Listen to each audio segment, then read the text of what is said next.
Imagine your child starts the day with a mild discomfort, maybe a slight fever and headache. Nothing alarming, right?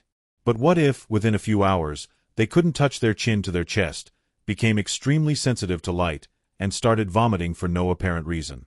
That's the silent danger of meningitis. An infection that can progress within hours, leading to severe complications or even becoming fatal. And the scariest part? Many people fail to recognize the warning signs in time, delaying the diagnosis and jeopardizing the treatment. Now, here's something no one tells you. Meningitis can be prevented. Yes, you read that right. Vaccination and a few simple prevention measures can drastically reduce the risks of this devastating disease. But to make that happen, you need to know exactly what to look for and how to act fast. In this video, we're breaking down everything you need to know about childhood meningitis, from the first symptoms to the most effective ways to stay protected. And listen carefully. This information can literally save lives. Meningitis is one of those health issues that nobody wants to deal with, but everyone needs to be aware of. It's a serious infection that attacks the meninges, the membranes that protect the brain and spinal cord. The big problem? It can be caused by both bacteria and viruses, and if not identified in time, it can lead to severe complications or even be fatal. To make matters worse, the initial symptoms can easily be mistaken for a bad flu: high fever, severe headache, and general discomfort. And here's the danger. Many people waste valuable time thinking it will pass on its own, when in reality, they need a quick diagnosis. After all, the key to effective treatment is acting before the situation spirals out of control. And here's something interesting. Meningitis can affect anyone, but some groups are much more vulnerable. Young children, especially infants, are the most common victims, and the reason is simple. Their immune systems are still developing, making transmission easier. But teenagers and young adults are also at risk, especially in crowded settings like dormitories. That's because close contact makes it easier for bacteria and viruses to spread. What many people don't realize is that something as simple as a kiss, a sneeze, or even sharing utensils can put someone at risk. And that raises a big question. What can be done to ensure effective prevention and stop this threat from spreading? Well, the answer lies in vaccination, the most powerful tool against the most dangerous types of this disease. In the United States, for example, the meningococcal vaccine is part of the routine childhood immunization schedule and is highly recommended for teenagers before they head to college. That's because certain types of bacterial meningitis can progress within hours, leading to irreversible neurological complications. But don't be fooled. While vaccination is essential, hygiene habits remain a crucial part of prevention.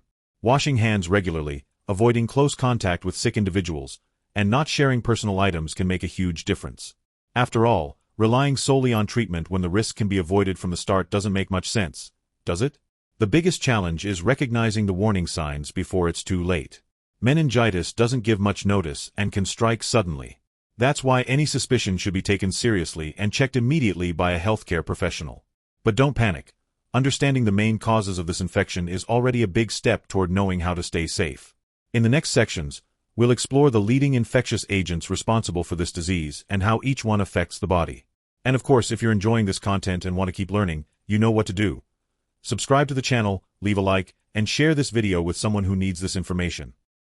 Meningitis is not a single disease. It actually has different origins and causes.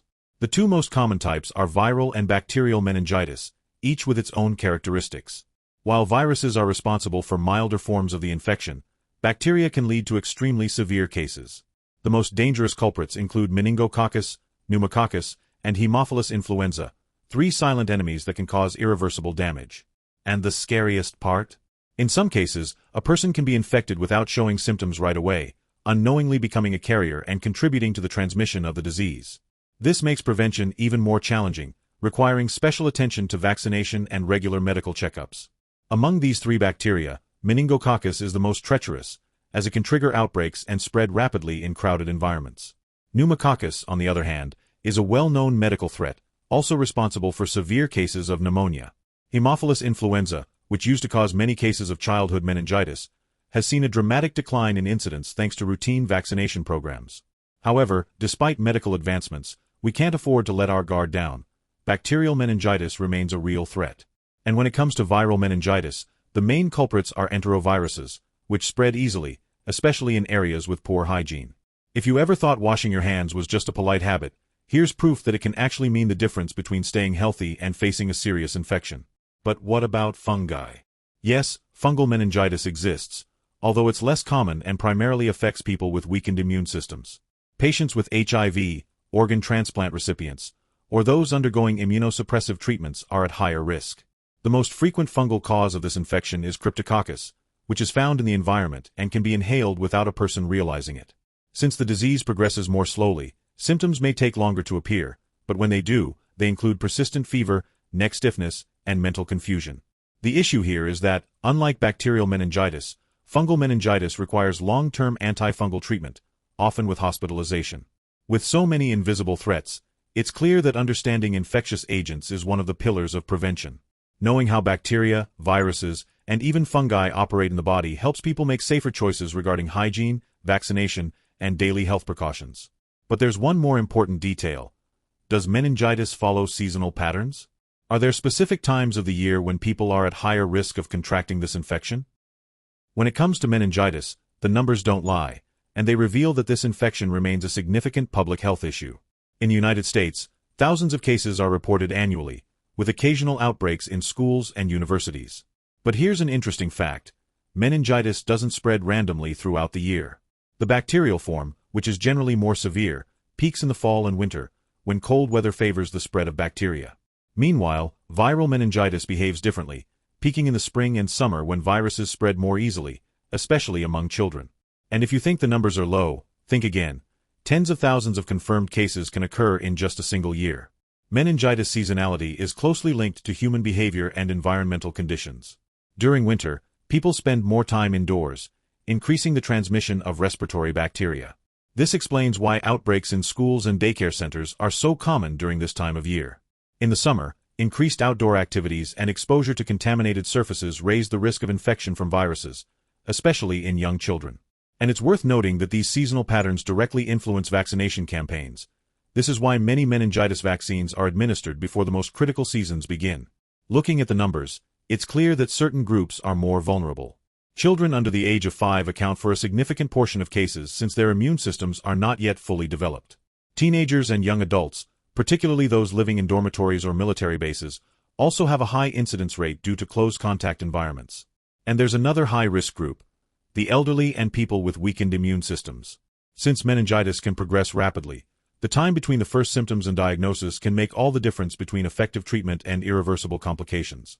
These statistics highlight why prevention must be a top priority, especially for the most affected groups. The good news is that with proper planning and accessible information, it's possible to reduce the incidence of this disease and save lives. But beyond seasonality and numbers, there's another crucial question. How exactly does meningitis spread? The answer may surprise many people and will lead us to a deeper understanding of the means of transmission and high-risk groups. Now that you know how meningitis can develop and how quickly it can worsen, here's the big question. Are you prepared to act if you notice the first warning signs? The information you just learned can make all the difference between effective treatment and an irreversible situation. So, think about it. Do you know someone who needs to hear this? Share this video. Prevention starts with awareness, and simply spreading this knowledge could save lives. And here's something crucial. Protecting yourself from serious diseases isn't just about meningitis. There are other silent threats that could be in your body without you even knowing. Have you heard about syphilis and the risks it can pose? If not, make sure to watch our video, Syphilis, the invisible danger that could be in your body without you knowing. The right information can be your best defense. And of course, if you found this content helpful, subscribe to the channel, turn on notifications, and keep learning how to protect yourself and those you love.